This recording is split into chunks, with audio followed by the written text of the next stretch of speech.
literature carries 15 modes. English literature is the most underrated subject.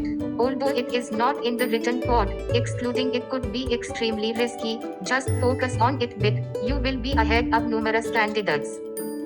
Select a book for English literature that includes previous questions of JOT exams for BCS preparation. Analyze previous year questions to get an idea of what to read and what not to read. Middle and modern ages are more important than the old age.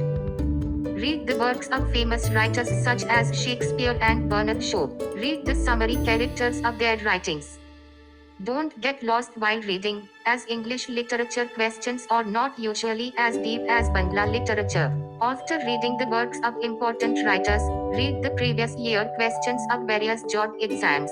Don't underestimate the power of English literature. Please don't forget to subscribe, like, share or comment.